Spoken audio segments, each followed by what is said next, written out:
Hello, welcome back to Practitioner Tuesday training, where we meet every week. Movement and manual practitioners meet every week to talk functional anatomy, structural balancing, and all the ways that we can to get our clients out of pain. I'm so glad that you guys are here with me. Welcome back. For those of you who are joining me on YouTube, I'm just about to see you there. Lisa, you're joining me live in the club seats. I'm so glad that you're here. Hello, happy to have you. Hi. I'm your host. For those of you who are joining us for the first time, welcome. I'm your host, Gina Schatz. I will be chatting you up for the next hour or so. If you're joining us on the replay and you're here for the first time, welcome. If you're joining us on the replay for the 100th time, also welcome. I'd love to know that you guys are here. Do let me know that you're here. It takes me just a second to see the chat in YouTube, but as soon as that's open, please feel free to let me know that you're here and also let me know any questions that you have. This is your Q&A time. So same thing goes if you're here live in the club seats. Let me know what questions you have as we move along. Today's topic is alignment. We're going to talk everything about alignment, what it isn't. There's some misconceptions about what it is. So we're going to talk about what it isn't. Then we're going to talk about what it is. Then I'm going to talk about the difference between internal alignment and external alignment, and also the effects that it has on muscle function and also muscle strength. There's all this that's involved in this topic of alignment, and I can't wait to pour into you about that. So I'm just getting our chat feature open here so that I could see you guys who are here live. And it always takes just a second, but that's okay. It always just takes a second. Okay, so I'm glad that you guys are here. For those of you, Lisa, want to know how did Lisa get here? How did Lisa get here? So Lisa's in what we call the club seats. So for members in our club, you can come and be on camera with me and also ask questions, raise hands, all the things. And we would love to have you. We do all kinds of fun stuff in our club, including in addition to club seats, study groups and meetups and lives and coursework every single month. And I'm in there every day quizzing you guys. So it's really a great way to meet with like minds and then up level your knowledge all at the same time in a really fun environment. And so that's why Lisa's here on camera. You can also just be watching us on replay on the YouTube channel, and I'm happy to be here as my treat to you each week to do that. I really would love to be able to see this replay right now. It's just not coming up for me in this second, and that's okay for a minute. Let me see if I can get this to shift because I do want to be able to read the questions. If you guys have questions coming in, I want to be able to read them as you are asking questions and also letting us know that you're here. So let me just click a couple more buttons and see if we can get that to happen. Thanks for your patience. Yeah, here we go. Okay, now I can see the replay. Okay, good. Jean, you're here. So glad that you're here. I'm glad I found you too, because I wasn't seeing you for a second. Jean, hi, welcome. I'm glad that you're here. I know there's a couple others of you that are here live on YouTube as well. I'm feeling much more relaxed now that I can see you and communicate with all of you. Please do feel free to use the chat. I'm happy to answer your questions. Okay, and now the fun really does begin. We're still playing Pin It to Win It. So Pin It to Win It is something that I added into our Tuesday trainings for bonus training so that you guys are here for training each week, which I love. And if you are hungry for more and want more bonus training after today's training, you can do that. There's no strings attached, absolutely no strings attached. All you get to do is pin the letters in the bottom of your screen that I will hold up during our training. They'll make a word. You'll pin that word to the bottom of this YouTube video, and whatever word these letters spell out, you'll post that in the comment section below this video, and I'll send you a bonus training. Also, no strings attached. So it's just a way to keep those who are hungry and in it to win it. That's what we're here for. Okay, beautiful. Cheryl's joining us live here in the club seats as well. A couple other of you logged on to YouTube. I feel so much more relaxed that I can be in connection with you guys, that I could actually see the chat. It matters to me so much. Okay, great, guys. So let's talk about alignment. What it is, what it isn't, misconceptions about it. When I talk about it, let's all get on the same page while we're talking about this conversation so we can grow together in this conversation. Hey, Cheryl, welcome. I'm glad you're here. Hi. Hi. Hi, hi. Sorry Okay. I'm late. No worries. That's okay. I'm glad that you're here. All right. So what I mean by alignment, when I say alignment out of the gate, is not the same as chiropractic adjustments. It's different. Okay. And there's a couple different ways that I look at alignment that will help us in the work that we do as manual and movement practitioners. And we're also not traversing over into a lane that is out of our scope. We're just not going to do that. So it's, we're not referring to chiropractic, although chiropractic work does do a version of aligning the structure, aligning the skeleton. So I can understand easily why there would be some like overlap or even confusion about that. When we talk about alignment here in our purposes for Tuesday training, I am talking about alignment of body appendages and also bones. And I'm going to talk to you deeply about what each of those means. And every time that I'm talking about the alignment, I'm not suggesting that we need a chiropractor to create an adjustment to create that alignment. And I'm also not suggesting that we don't. It depends on what's happening with that person's body. For those of you who are with me in the mastery program, I know Cheryl and Lisa, you both are, we do talk about alignment of bones and how we can address that alignment through muscles. That's the biggest difference between what a chiropractor would do and what we would do as advanced method practitioners. The difference is that we know through our principles, which we went over in January and December of last year, we learned and reminded ourselves and learned and reminded ourselves, hey, Gregory Armstrong, I'm glad you're here too. Good morning. It's morning for you. That means you must be west of us. Okay. What we have talked about in our principles is that muscles move bone. That's true for everybody. That's true for all the people. It's true for all the practitioners. It's true if you're a chiro. It's true if you're not a chiro. It's true if you're a body worker and not a chiro. That principle always stays the same. That's the way the body's designed. Muscles move bone. So if muscles move bone, that means that muscles move bone to lift my arm up over my head. My muscles did that. My arm didn't move by itself, meaning the bone of my arm didn't do that by itself. All that makes up my arm, the connective tissue, the soft tissue, the muscles contracting, that's what lifted the bone. Got it. But it also means when we're talking about alignment, muscles move bone into places, into arrangements, into spaces. So if I have two bones adjacent to each other that aren't aligned the way they need to be, there's a chance that I could engage the muscle to create a new arrangement between those two bones because muscles move bone. When a chiropractor is doing an adjustment or when we're getting chiropractic adjustment, it's not about any particular chiropractor, but when we're using the modality of chiropractic, the way that modality works is not through the muscles moving the bone. It's through high velocity, high impact to create a forceful movement juxtaposition between the joint structures, which are the spaces between the two bones, almost bypassing the muscles.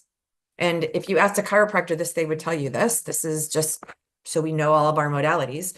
We're going to bypass the muscle action and get the bones to adjust, which will then give input to the nervous system. And that input to the nervous system tells the brain new information, which then, if it all goes well, the brain has new information. The brain is what tells the muscles to contract.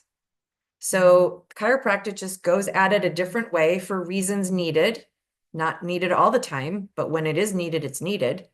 And they sort of backdoor their way back to the muscles, but chiropractic doesn't address the muscles.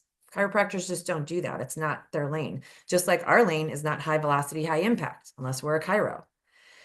So if it all goes well is the key phrase there. If it all goes well, then the muscles come back on board because they've got new input from the nervous system. And now that chiropractic adjustment has now rearranged the bones and created alignment, which then hopefully means that we now have access to the muscles. What I have found is that that's not 100% true, just like nothing is 100% true. And not every modality and every technique works 100% of the time. You sometimes need to create a special recipe for the person that you're working with.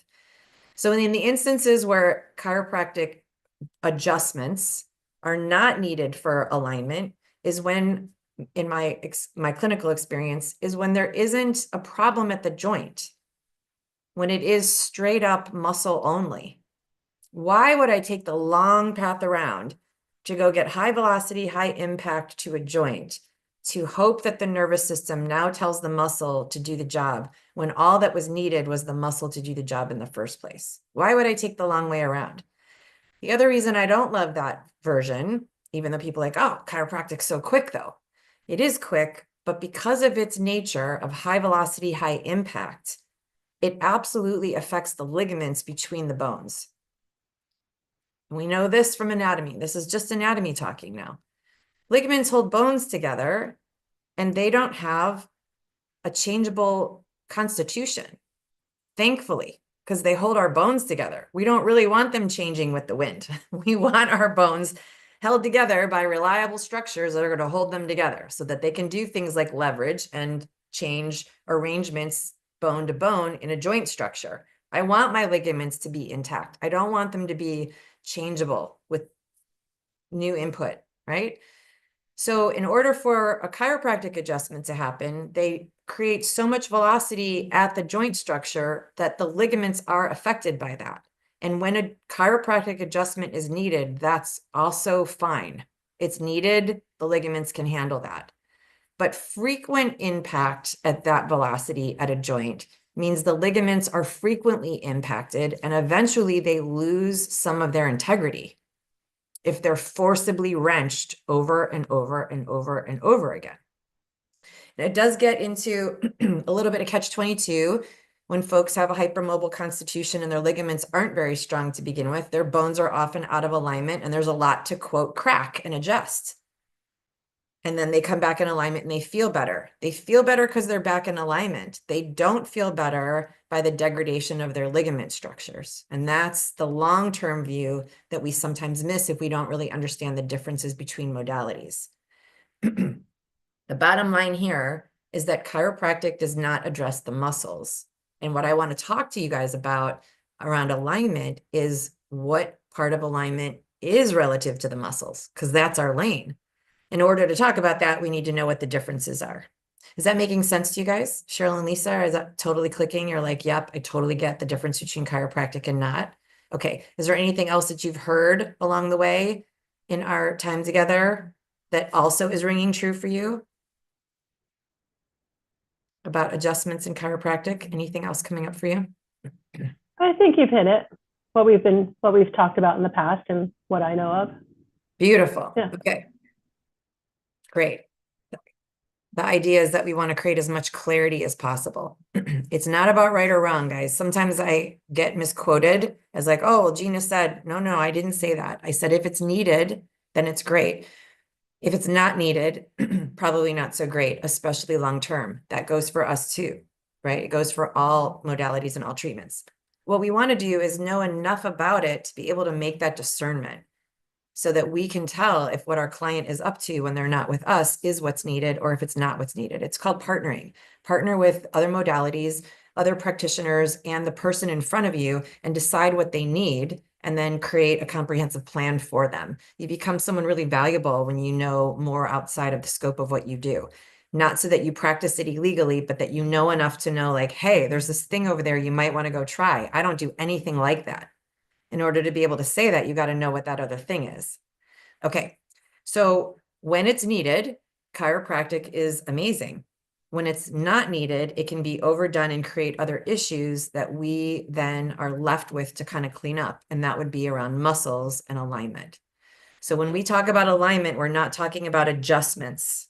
Adjustments are strictly for chiropractic. However, you can create a contraction that's strong enough in a muscle that a juxtaposition between two bones can be corrected because muscles move bone. And that's not that the body adjusted or had an adjustment or you administered an adjustment. It's that it was corrected.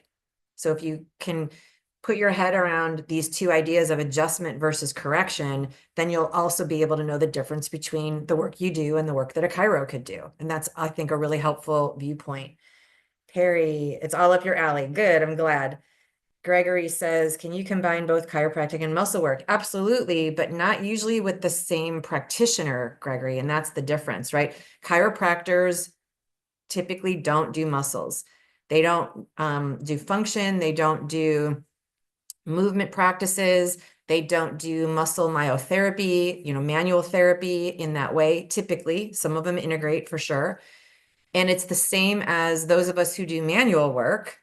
We don't do high velocity, high impact. It's illegal. So I can't do chiropractic and muscle as a provider, but that doesn't mean that my client won't be getting both modalities if needed and get a lot of value from that. So I hope that answered your question, Gregory. That's a good one. Okay, so now we know the difference between chiropractic adjustments versus this concept that I want us to talk about today, which is alignment. So alignment is not about adjustments. Although, as I mentioned, you could create a correction because muscles move bone. So there's, in my world, a difference between external alignment in the body. External alignment, meaning how it's moving in space, where I place my leg on a yoga mat, where I put my arms in a Pilates reformer, where I put my hands on a set of dumbbells if I'm personal training, where I move my body if I'm dancing. That's external alignment. It's also posture. So you don't have to be a movement professional to have external alignment in your wheelhouse either. So posture, optimal posture, where your ears should be relative to your shoulders, where your hips should be relative to your knees, etc. That's all external alignment. And the way I can help clarify on like, well, what would be external? It's what you can see. So if you're using visual assessment for a client or someone that you're serving, you're assessing their external alignment. You're looking at where their limbs are in space relative to the axis that the body is on. You're looking at where their body is, one segment of the spine relative to the other in its stacked position. Is forward head posture is an external alignment. Okay, because you can see it happening with your eyes. Is there an internal component to that? Yes. Did either of you guys think that? Cheryl and Lisa, we were thinking that, okay, because there's an overlap there, and that's totally makes sense. There is an overlap, and there's also a separateness. So external alignment is what you can see the body doing relative to itself and relative to other parts that it's in relationship with, a yoga mat, a wall, a chair, etc. And you can have optimized external alignment. You can be sitting in a way where your ear is over your shoulder and your pelvis is in a neutral position and everything external is aligned. You're in a yoga pose and your arms and your legs are in exactly the right spot. You're about to work out and do some squats and your alignment to do that physical activity looks stellar.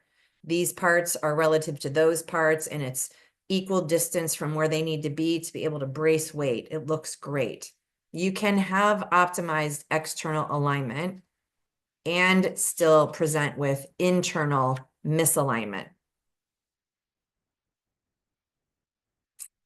And so that's where knowing the difference between the two is really helpful because that's where we insert our work and make corrections.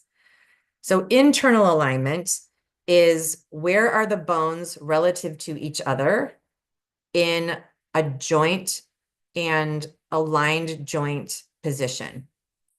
If we look at the spine, it helps really create some clarity here. So Murph is our assistant. If I have Murph seated in a position where his usually crooked head is aligned over his shoulders and his four curves are present, thankfully, that's great. His external alignment is awesome. I can see it with his clothes on, he's aligned.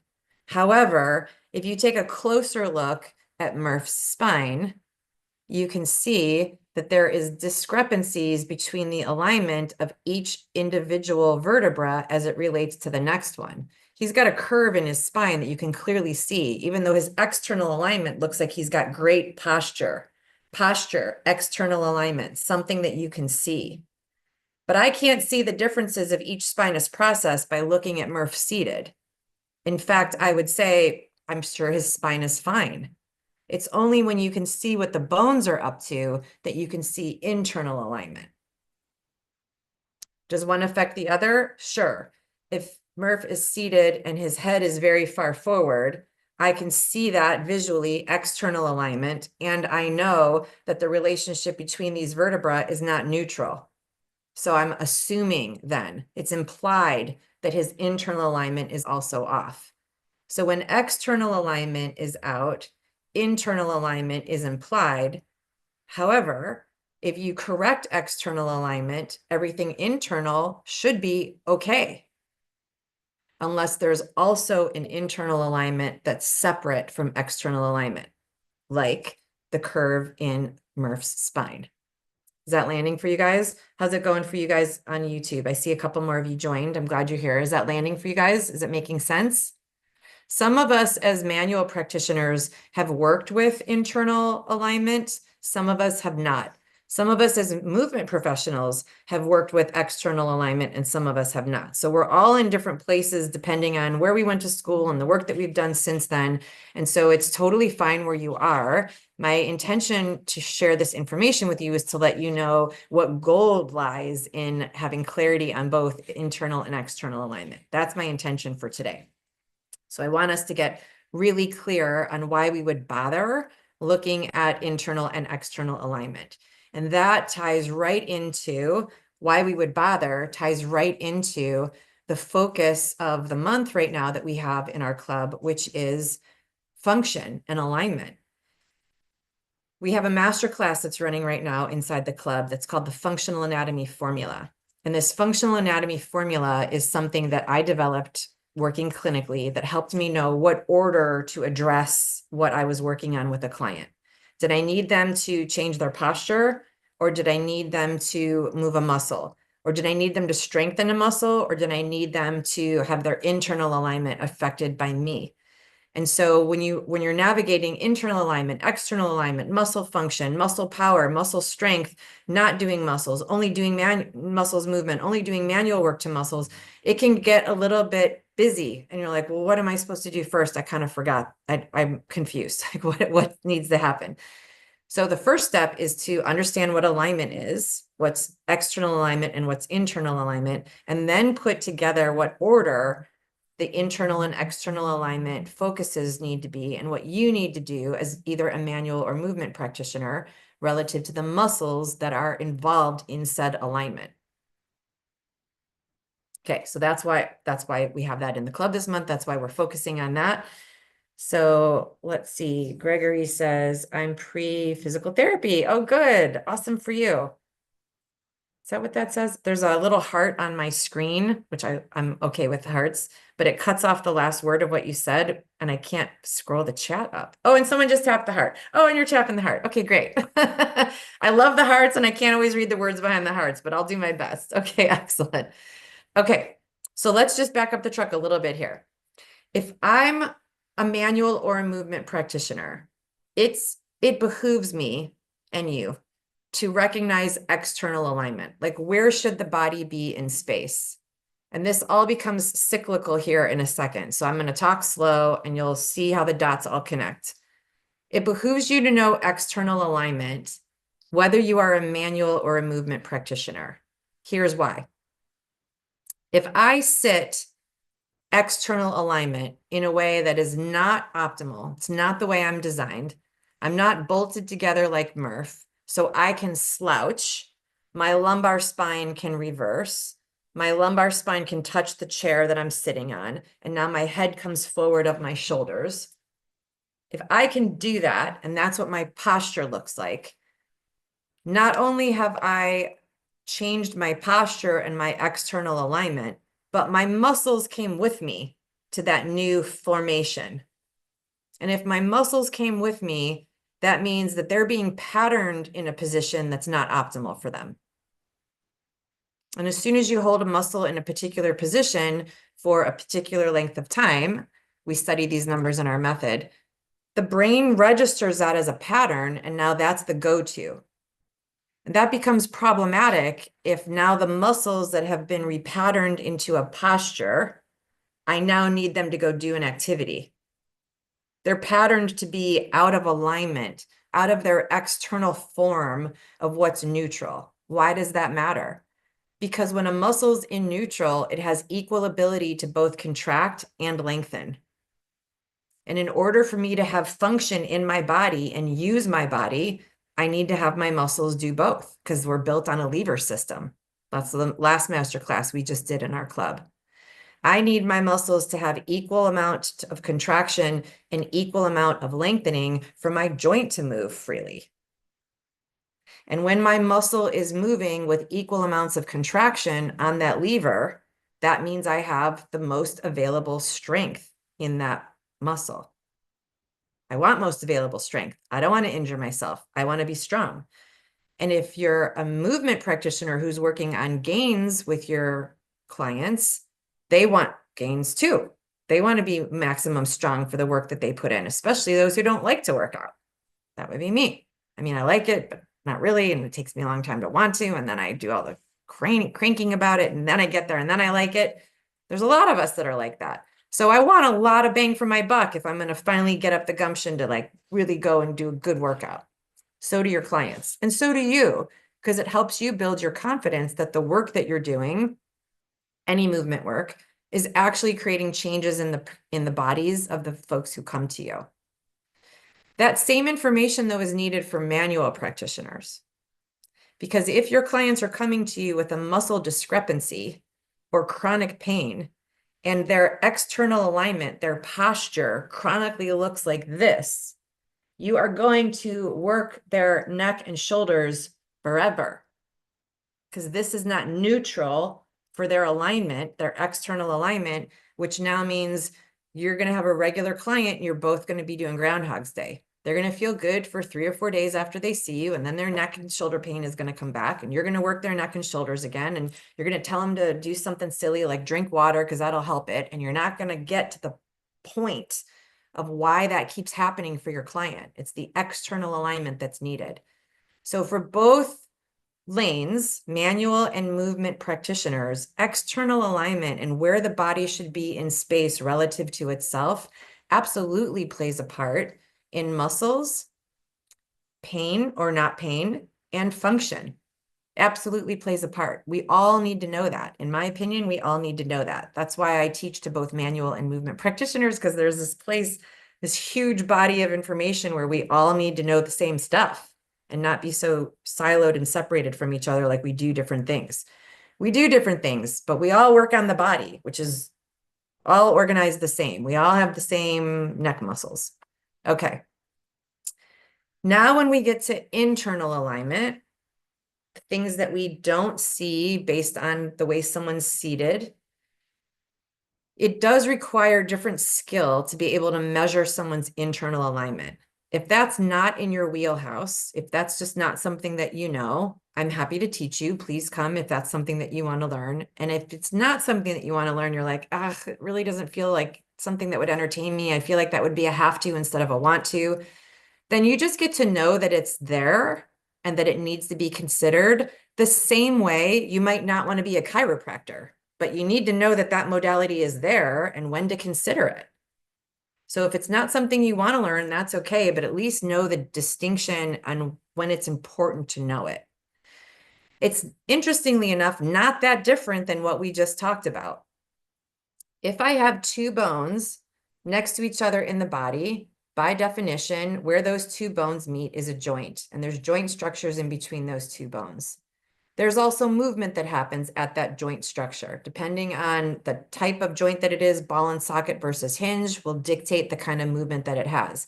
But movement is just what we need to know now. There's movement. As soon as there's movement at a joint, the joint did not do the movement. The muscles did the movement. And that means that in order for the muscles to do the movement, one muscle is attached on one bone, and that same muscle is attached on the opposite bone. A muscle has to traverse the joint that it moves to create movement there. Otherwise, if one muscle was attached on this same bone and it contracted, nothing would happen. The bone would just be like, you're irritating me. What are you doing?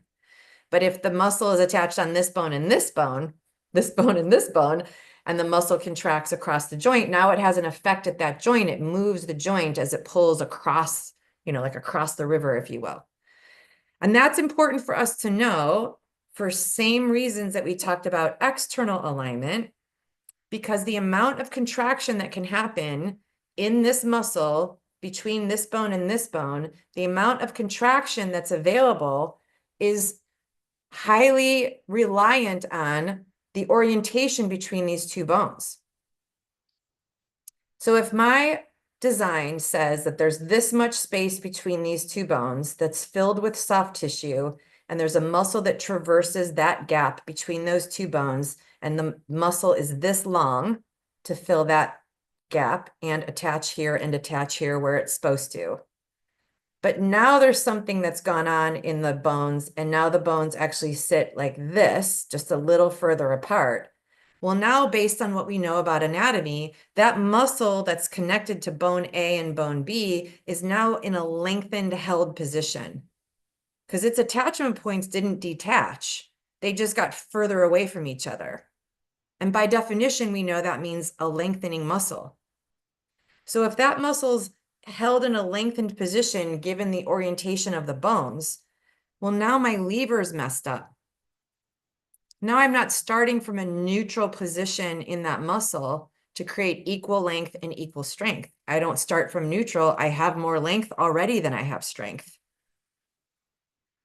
If we're lucky, because of the orientation of those bones and the length of that muscle, and we know that muscles move bone, if we're lucky and we target that muscle to contract, and it can and it will, when it contracts, it can pull the bones back into alignment. That would be a correction. The body, the way it's designed, used itself to correct a discrepancy, blurring my words here, to correct a discrepancy between original by design space, juxtaposition, assured clear distance between two bones. If I can get that muscle to contract, and it does, when it contracts, it moves the bones, and then everybody's reminded where they're supposed to be. That's in an ideal situation, and it can absolutely happen. When it happens in my clinical setting, I often just say, oh, well, that's free and on the house. We don't charge for adjustments here because we don't do them, right? That's a correction. In fact, I just taught a functional movement class over the weekend with one of our mastery graduates, and there was somebody who had a correction, and it was audible, and everybody to the right and left of her heard it, and they were like, what just happened? Well, she contracted a muscle I've got her to focus on just one muscle, a very focused, targeted, isometric contraction, and by the contraction of that muscle, it pulled two bones back to where they were originally designed to be. It wasn't high velocity. It wasn't high impact. No one was strong arming each other. Very different than chiropractic, but the same outcome, except it targeted muscles instead of joints to nerves to brain to muscles, and hope to get to it that way, like the recipe that I told you about with chiropractic. The crazy part about that is I had no idea about this student's history. She's not a client of mine. She just showed up in this class. And at the end of the class, she came up and said, I used to go to the chiropractor for years to get that adjusted. And I was like, wow, this is incredible. I literally could have predicted that, but I just didn't know what her history was. And the truth is, for her body, which we got to discover together with just a little bit of talking, is she's hypermobile. So she has that constitution that I talked about at the beginning, where her ligaments that hold two bones together are a little more lax. So there's the ability for her bones to come a little more apart with just not too much pressure, external force on her body, which would make that muscle misbehave. That's how she would get symptoms from the muscle, not the ligament.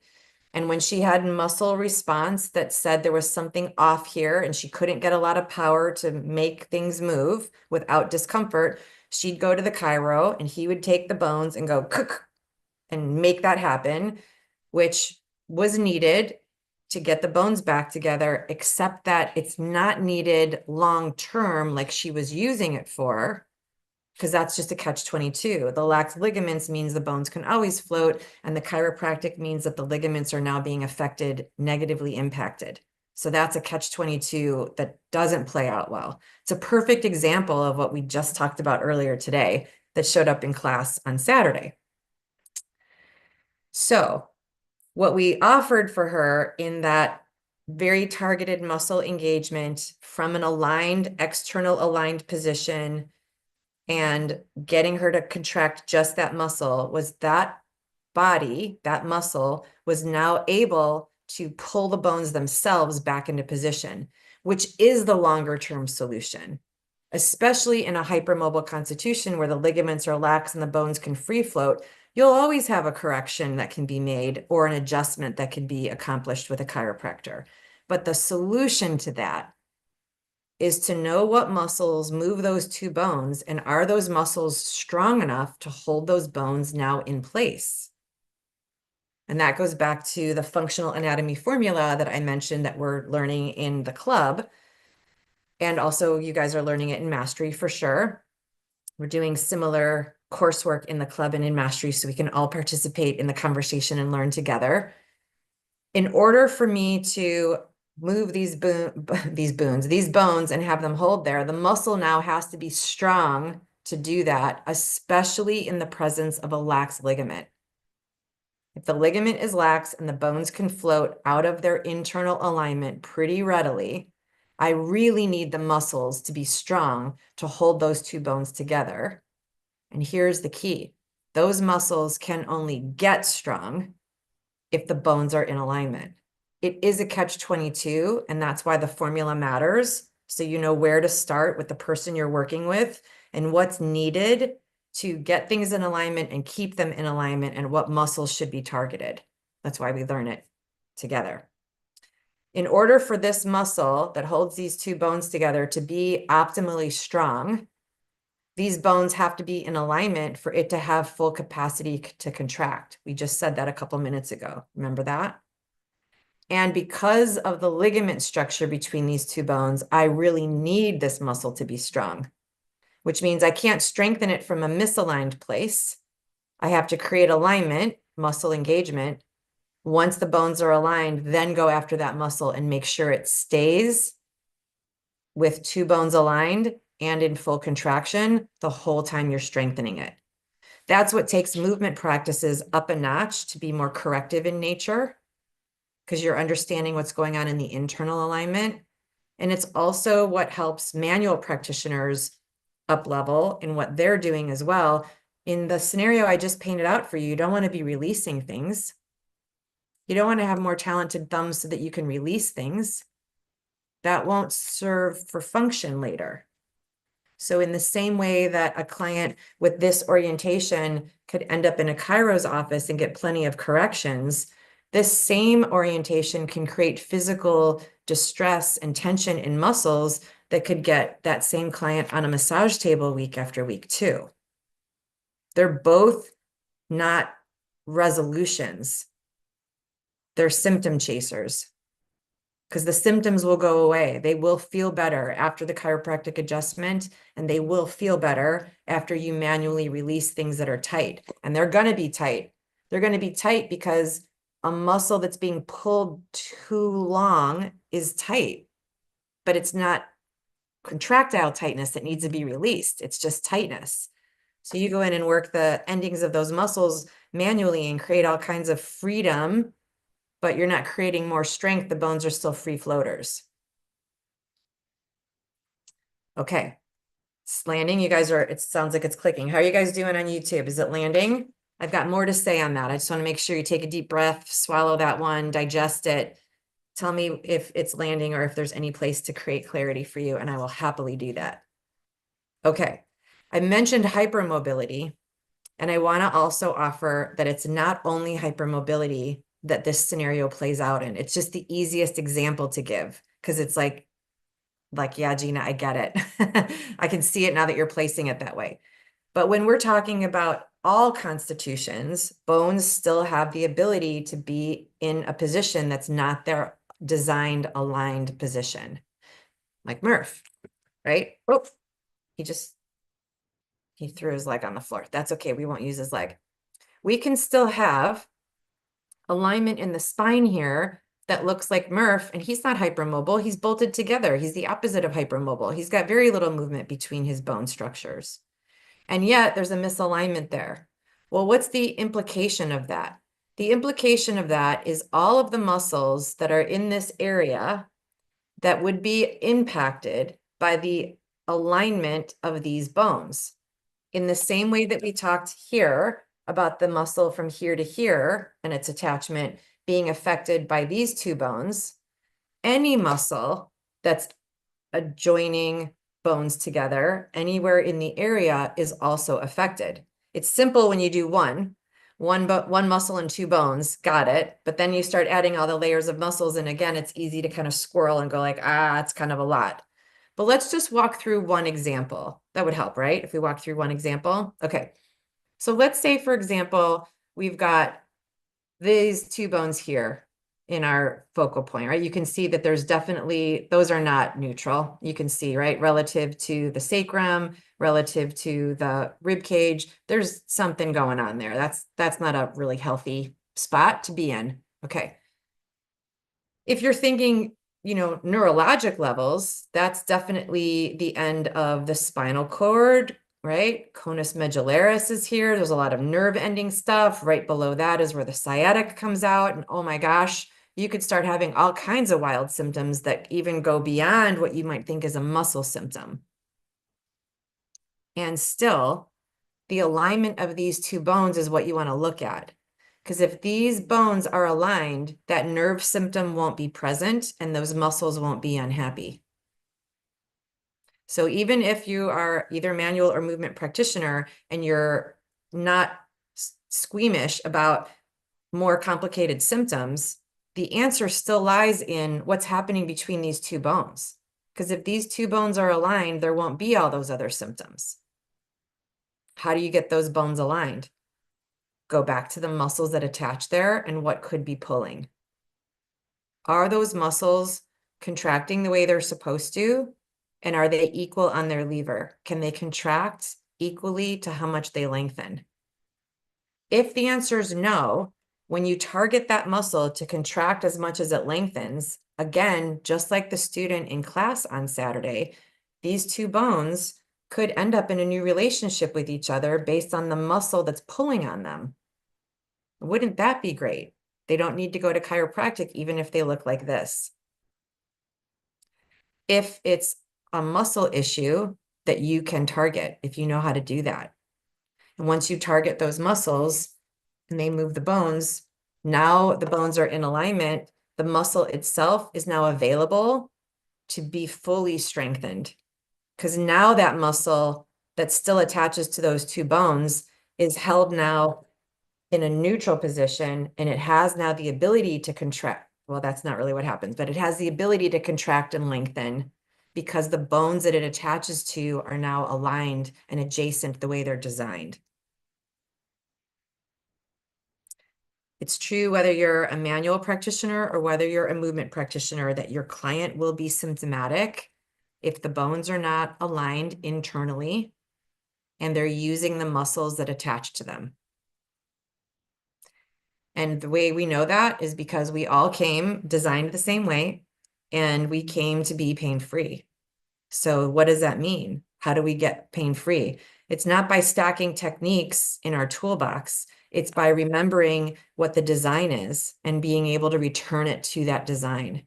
If we return everybody back to the design that they were built with, there won't be any pain. So we need to know the design, know how to spot when something's off, and then use our tools to return the design, not to hold out that the tool is going to do the job for you. We talked about that. I don't think we talked about that here last week in Tuesday training, but I know we talked about it in group training in our mastery program. We talked about symptoms. Did we talk about that here last week? Maybe I'm blurring my trainings together. No, I'm not remembering. Maybe somebody here on YouTube can tell us. Did we talk about that last week? I don't remember. Okay. Symptom smacking. Oh, we talked about it in the crew class, didn't we? I don't know. I'm training a lot. I can't remember. Some of you I get lucky enough to see you a few times a week, and I used to be able to just be like, I remember who was sitting in front of me, so I know what I was teaching. And now You're all here with me all the time. So I can't remember actually which training it was in. But we did talk recently. I spoke recently and said, we don't want to be too married to or angry about tools and techniques. Not every tool and technique works for every person. That's why we have a plethora of them. And it also takes away the uniqueness and individuality of each person that we're working on. Right? They're not check boxes. They didn't come out of a factory. They weren't like all stamped the same. So like, okay, well then this is the tool that works. And I think that practitioners get a little flustered when, especially when they've been training for a long time. They've beat the industry standards. They've been in practice for, more than 5 years as a massage therapist, and they're full-time as a movement practitioner. Those are odds, guys, that you've beaten. If those are your stats, those are odds that you've beaten. The average lifespan still, the average career span of a massage therapist is still 5 years. It's between 4 and 6 years. And the average career span of a movement practitioner does not become full-time. They're teaching group classes and they don't make enough money to make it full-time. They've got to have a side gig. So that's just still industry standards. It hasn't shifted. I'm here to try to make that happen before I'm done here on the planet. And I'm working feverishly every day to make that happen. Those are still the odds. So if those are the odds and you've beaten them, then you've probably been at it for a while. If you've been at it for a while, you could be getting fatigued. That would be natural. Fatigued not from the work that you do because you're still inspired by it, but you're like, I just can't figure out some answers. I still have Groundhog's Day with my clients. This is kind of frustrating. Maybe I'm not that good. No. There's just more to learn. And if we put all of our faith into one technique, one weekend workshop to do the job, then we're not using the anatomy in the way that it could be used for us to be practical about that. I love tools and techniques. Are you kidding? Get me a quick way to create a solution. I'm all over it. But I don't tell myself anymore that, and I really never did, that the technique itself was going to be better than me.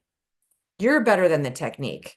If you're thinking about which technique you should be pulling out of your toolbox, you're already better than the technique because the technique's not thinking for you. You're better than the technique. It's you that is the valuable one in the room, not the technique, not the fancy workshop you went to. They're great. Collect them all. Take grains of salt of all of them and put them all together and make them work for you, for sure. Don't make yourself wrong or get disillusioned if you put all your faith into the next great thing. There isn't one, guys. I've been at this rodeo for over 3 decades. If there was one magic technique that was going to work for everybody, I assure you I would have come across it by now. It just doesn't work that way. So just be realistic about it. We've all chosen the body as our muse, and so that's a lifetime path. So just keep learning more and then applying more. Okay, so we talked about alignment. We talked about chiropractic adjustments versus corrections. We talked about external alignment. We talked about internal alignment. And we talked about how both external alignment and internal alignment have a huge impact on function and muscle strength. Yeah? Did you guys get that? Did you get all of that? You take good notes on that? Okay. So let me open it up now for some Q&A. What questions came to mind for you while I was talking, or what questions do you have other than that? What questions can I answer for you here while we are here today? If you guys are in the live chat, please type in your questions. I'm happy to answer them. This is your Q&A time. And for Lisa and Cheryl, if you want to come off mute and ask a question, I'm here for you.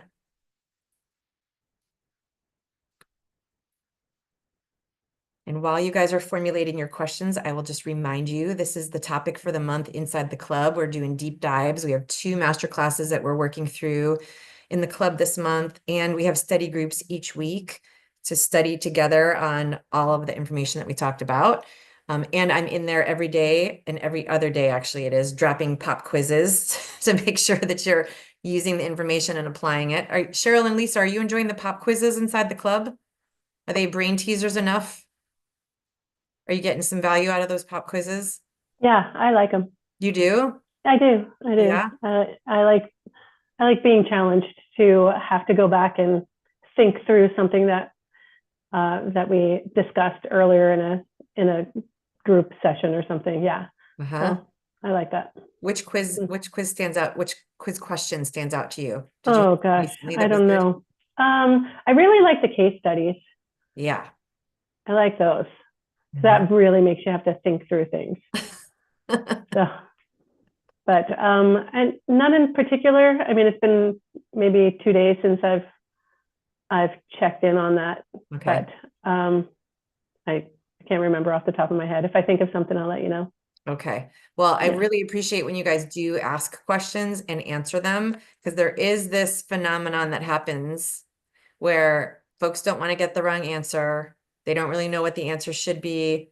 They will wait and see what somebody else says first. And so when you guys do ask questions, I get really excited because that's so much courage to do that. Don't ever be afraid to have a wrong answer with me. I'm here with you until you get it right. I mean, that's definitely what I'm up for. Hey, Jean says, can you use this method for someone with a bulging disc? When you say method, Jean, what do you mean? Do you mean what we're talking about with alignment, or are you talking about the shots method? If the answer really is both, is yes to both, but it's slightly different. So as a shots method practitioner, I address bulging discs all the time, and I've luckily been able to successfully avert surgeries with my clients who have bulging discs because we bring the muscles back to supporting the structure, and then the disc can heal itself. Bulging discs can heal themselves, but not if they're out of alignment. And so that's the other part of your question. If discs are two bones and they're out of alignment, then the tension on those two bones continues to stay put. And that makes for a longer healing process for the discs. And it also makes it very dicey to be able to move safely. And so any movement then could be like the straw that breaks the camel's back, pun terribly intended. And so you do want to focus on alignment in that way, but you got to do it with real care and finesse once there's an orthopedic issue like a herniated disc. Gregory says, what if the muscle won't move or make the muscle align with the bones it's aligned? It's a great question, Gregory. So that's where Jean says, I was thinking both. I hope I answered your question, Jean. Let me know if there's a follow-up. Gregory, what happens if the muscle won't move or make the muscle align with the bones that it is aligned? That's a great question. And that's the part where you're smarter than the techniques. So you get to use your brain power to sort that. And I get that. That's why you're in the question and you're like, that's exactly what I'm trying to do. So it's case by case. So for example, if the muscle that we described here, if I just get this muscle to contract and it can pull the bones back together, that's ideal. But sometimes it's a different type of tension that the muscle's under. So if the muscle is under contractile stress, for example, if the two bones have been pressed together too tightly, then what we don't really want there is contraction. That's the only instance where you would actually want to create release. You want to create the opposite side of the lever. You want to lengthen muscle spindles and pull origin and insertion away from each other. And when I say pull, I don't mean like pull, although it depends on who's in front of you. Sometimes it's just with two fingers and you're doing like a neuromuscular type approach. Sometimes you're doing muscle activation, which is contraction with, very little force. Sometimes it's PNF, which is a tool, which is a great tool that I love for our TSM community uses PNF quite readily. Because if there was a Golgi tendon organ response, for example, that forced a muscle into contraction, using PNF is a very safe way to create length in those muscle spindles. And so as soon as you restore some iteration of a lever, as soon as you get one half of the lever to do something different than it was doing, then the other half of the lever can also do something other than it was doing. And then you play on both sides of the lever until you get equality. So it's a little bit vague if we don't have a specific example, but that's overall, like that's the outline of what I would do. Let me know if that answers your question, Gregory, if that's full for you. Jean, also let me know if I answered your question. Cheryl and Lisa, do you guys have any questions? I don't. No? I don't You're know. so well versed and studied. You guys have seen and heard this formula over and over and over again. So maybe that's what it is. Did you get any new ahas today? Anything new that clicked that you didn't have before? Want to digest it?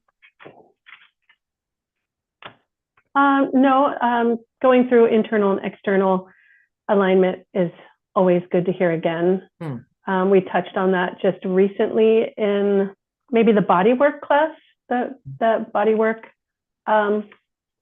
lesson that was in our mastery. So that's interesting to understand that. And what's your takeaway? You're a movement practitioner. What's your takeaway as a movement practitioner for that? Well, external alignment for me is all visual, especially being the work that I do is all online and virtual, that I'm really trying to hone in on my visual assessments. So yeah, I mean, that and the internal is more so what is happening structurally in the body, inside the body, things that we can't see or things that I can't see. And I think with the shots method and the measuring, I think that's where you get a better understanding of what the internal alignment presents. You can see it with your more so. Right. Yeah, exactly. We do, thanks for bringing that up, Cheryl. I didn't mention that earlier. Yeah, I do have a whole slew of measurements that I developed clinically to try to figure out that internal that I was pointing to Murph about. And so Cheryl and Lisa, you both know those measurements, and so do all the other shots method practitioners. And still, if you're not in front of someone and able to measure them, like you work virtually, Cheryl, there's still an implication that happens with each of those measurements. And so all that happens then is you get clearer on what are the implications of those measurements. Like we used Murph. What does it mean if those two bones are adjacent to each other in that arrangement instead of the arrangement they were designed with? What would be the implication of that? And then you start turning open your ears more too. What are you hearing your clients saying, and what are you seeing them doing functionally that you can then imply an internal measurement?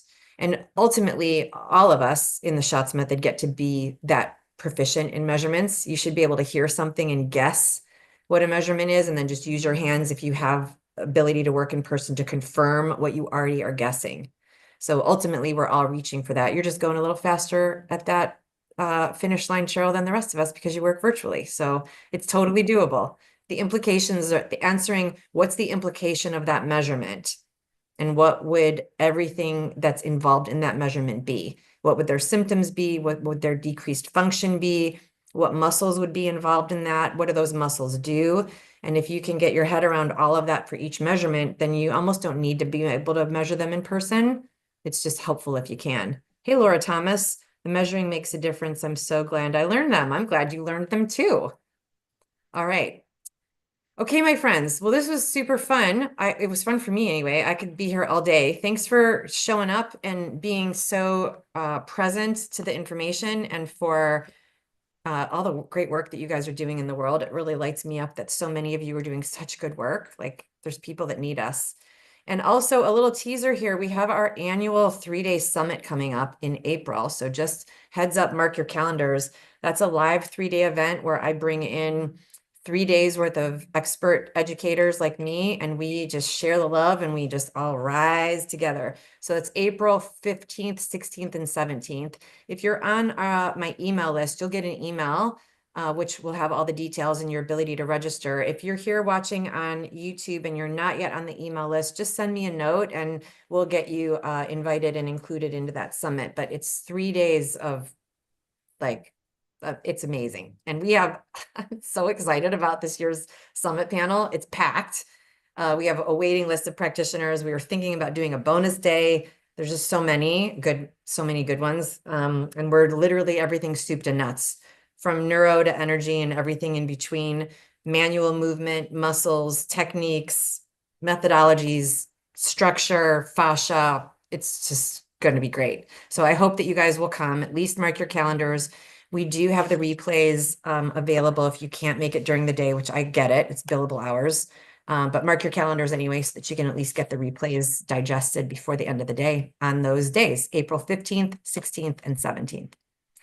Okay, my friends. So I look forward to seeing all of you here next week for more Tuesday training.